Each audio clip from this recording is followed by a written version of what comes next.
আজকের এই মহৎ অনুষ্ঠানের শ্রদ্ধাভাজন সভাপতি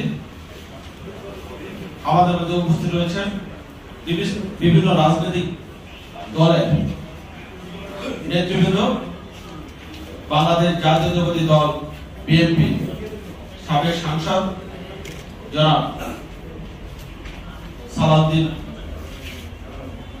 বাবু মহোদয়, জনাব জামাল সরকার সহ বিএনপির অন্যান্য নেতৃবৃন্দ, আমি আর বাকিদের নাম বললাম না, ক্ষমা করবেন। বাংলাদেশ জামাত ইসলামের হাসান মাস্টার সহ আফজাল ভাই সহ অন্যান্য নেতৃবৃন্দ, এনসিপি কেন্দ্রীয় কমিটির নেতৃবৃন্দ, জনাব রিফাত রশিদ, মেহরাজ সিফাত, ওনাদের থাকার কথা ছিল, আমি দেখছি না। আমাদের তামিম আজহার সহ অন্যান্য নেতৃবৃন্দ, আমাদের সাভার প্রেস ক্লাবের সম্মানিত সভাপতি, সাধারণ সম্পাদক, সাবেক সভাপতি সহ সাংবাদিক নেতৃবৃন্দ, আমাদের আশুলিয়া প্রেস ক্লাবের নেতৃবৃন্দ সহ আমার অগ্রজ, আমার সার্ভিসের স্যার, আপনাদের সন্তান সাভারের সাবেক সচিব, বাকি স্যার সহ বিভিন্ন রাজনৈতিক নেতৃবৃন্দ, সুশীল সমাজের প্রতিনিধিবৃন্দ, আমাদের বিভিন্ন সাংস্কৃতিক ফোরামের নেতৃবৃন্দ, বিডিক্লিন সহ বিভিন্ন অঙ্গ সংগঠন সামাজিক সংস্থার নেতৃবৃন্দ, ফায়ার সার্ভিস, সাভার বয়লা থানার প্রতিনিধি সহ সাংবাদিক বন্ধুরা, কারণ আমি যদি বাকি থাকে কোন সংগঠনে আমাকে ক্ষমাসুন্দর দৃষ্টিতে দেখবেন। সকলকে জানাই আসসালামু আলাইকুম। জনাব সালাউদ্দিন খান মঈন যে পেপারটা উপস্থাপন করেছেন, একটি আধুনিক সুন্দর পরিবেশ বান্ধব নগর এবং উপজেলা বিনির্মাণের আমি মনে করি যে এর বিকল্প কিছু নেই। এর ভিতরে সবকিছু পয়েন্ট চলে এসেছে। আসলে একটি কথা আছে, সর্বঙ্গে ব্যথা ওষুধের কথা। মানুষের মগজে যদি আপনার ক্যান্সার হয়, ব্রেনে যদি ক্যান্সার হয়, সেটা কিন্তু আসলে বাঁচানো খুব কঠিন হয়ে যায়। আমার যদি একটা হাত যদি ভেঙে যায়, আমি হয়তো চলতে পারবো, একটি পা যদি ভেঙে যায়, আমি চলতে পারবো। আমাদের সোসাইটিতে এমন কিছু জিনিস তৈরি হয়েছে যা আমাদের এক থেকে আরেকটিকে বাদ দিয়ে আমরা কিন্তু চলতে পারবো না। আপনারা পরিবেশের কথা বলছেন, দুর্নীতির কথা বলছেন, জিও এনজিওর কথা বলছেন, অব্যবস্থাপনার কথা বলছেন, ট্রাফিক ম্যানেজমেন্টের কথা বলছেন। শুরু তো করতে হবে কিছু থেকে। আমাদের শত শত প্রবলেম আছে। আমি এখানে দায়িত্ব নিয়েছি 8 মাসের কিছু বেশি দিন হয়। আমি কথাগুলো বললে হয়তো আপনাদের অনেকের কাছে তিক্ত লাগবে, অনেকের কাছে, কিন্তু তিক্ত লাগলে আমার কিছু করার নেই, আমাকে ক্ষমা করবেন। আমি নিজে উপস্থিত থেকে, আমরা জানি দুর্যোগ দুর্ঘটনা দুর্ভাবে হতে পারে। একটা হলো মানব সৃষ্ট, একটা হলো প্রাকৃতিক। মানব সৃষ্ট কি? আপনারা হাইওয়ে চাচ্ছেন যে যানজট মুক্ত হাইওয়ে থাকবে, right? I totally agree with you. কিভাবে সম্ভব? আমি হেমায়তপুর থেকে বাস স্ট্যান্ড পর্যন্ত 2 মাস ধরে আমি উচ্ছেদ করেছি, প্রায় 9000 অবৈধ ফুটপাত উচ্ছেদ করেছি। আপনাদের যদি রাজনৈতিক সদিচ্ছা না থাকে, আমার মতো 10 জন ইউনিট যদি এখানে আপনি পদায়ন দেন, ইজ ইট পসিবল? না, সম্ভব না। পিছনে কারা? সবকিছু সংস্কার প্রয়োজন, প্রশাসনের সংস্কার প্রয়োজন, এনজিওর সংস্কার প্রয়োজন। আমাদের সাংবাদিক যারা আছে, তারাও তাদের লেখনের মাধ্যমে সংস্কার নিয়ে আসবে, তাদের দায়িত্ব পালন করবে।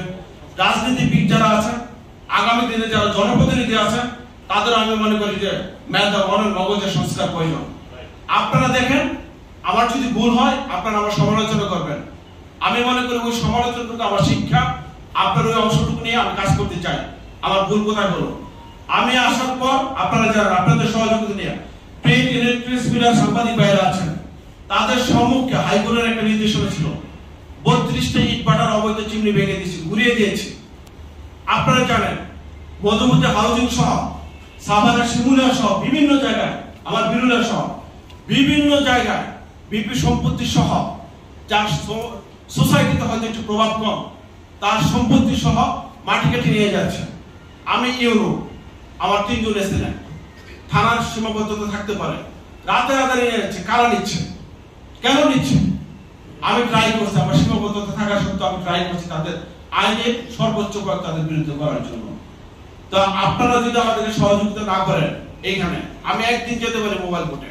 আপনারা দেখেন আমি এখানে আসতে আমার অফিসে মিনিমাম 400 লোক আমার জন্য ওয়েট করতেছে, তারাও প্রয়োজনে আসছে। তো বিষয়গুলো যদি আমরা সম্মিলিতভাবে না করি, আপনারা যদি সবাই অনবোর্ড না হন, এক প্ল্যাটফর্মে না আসেন, তাহলে কিন্তু সম্ভব না।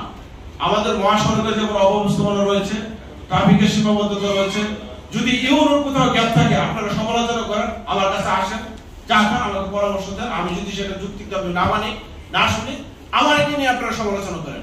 ওসি সাহেব আছে, ওসি সাহেব যদি আইন শৃঙ্খলা ব্যত্যয় ঘটে, তার যদি কোনো শৈথল্য থাকে তাকে বলেন, তার ঊর্ধ্বতন কর্তৃপক্ষ আছে তাকে বলেন।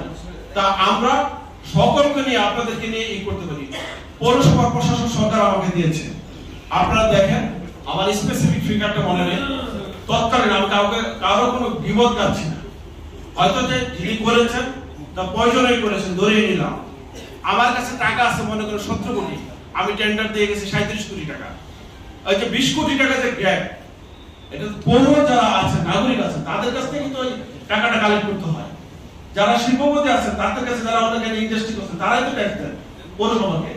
তো এই টাকাগুলো সংস্থান করা, আয় করা, এবং কোথাও 20%, কোথাও 30%, কোথাও 10% কাজ কিন্তু উনি ধরে দিয়ে গেছেন, কাজ কিন্তু স্টার্ট। তো এই বিষয়গুলো কিন্তু আমাদের হিমশিম খেতে হচ্ছে। বাস্তবতাটা আপনাদের কাছে বললাম আমি। পৌরসভার একটি সমস্যা ওয়েস্ট ম্যানেজমেন্ট, টোটাল সাভারের সমস্যা, বর্জ্য ব্যবস্থাপনা, যতগুলো ট্রাফিক থেকে শুরু করে, ক্রাইম থেকে শুরু করে, ওয়েস্ট হলো একটা বিষয়। আমি দায়িত্ব নেওয়ার পর আমাদের আরিফ স্যার ছিল উপদেষ্টা, উনি প্রয়াত, আল্লাহ তাকে জান্নাতবাসী করুন। যখন আমাদের পৌর প্রশাসক স্থানীয় সরকার মন্ত্রণালয় মিটিং করেছে, আমি পৌরসভার প্রশাসক হিসেবে আমি টোটাল সাভারের জন্য, সাভার উপজেলার জন্য একটা ডিপিপি প্রণয়নের প্রস্তাব দিয়েছি, এবং তৎকালীন উপদেষ্টা স্যার আমাকে বলেছে যে আপনি ডিপিপি প্রণয়ন করেন। উপজেলাতে আমি সব কি হয় না, সাদা একই হয় না। পৌরসভার জন্য আমি, আপনারা খুশি হবেন, ইতিমধ্যে ডিপিপি প্রণয়নের 50% কাজ শেষ, প্ল্যানিং কমিশন এক্সপার্টদের দ্বারা করাচ্ছি। আশা করি যে এই পৌরসভার জন্য আমরা নির্দিষ্ট একটি ডাম্পিং জোন, একটি জমি অধিগ্রহণ করে আমরা একটা নির্দিষ্ট একটা জায়গায় আমরা ময়লা বর্জ্য ফেলার ব্যবস্থা করতে পারবো। এটা আশা করি আমরা ইনশাআল্লাহ পারবো। আমাদের সাংবাদিক বন্ধু বলেছেন, বলিয়ারপুর থেকে শুরু করে সাভারের আশুলিয়া যতটুকু আছে মহাসড়ক, রাতের আধারে আপনারা দেখবেন হাউস হোল্ডের যে এইগুলো আছে সেগুলো ময়লা তুলে যায়। এখানে আমি খুশি হতাম যদি রোডটা হাইওয়ে থাকতো।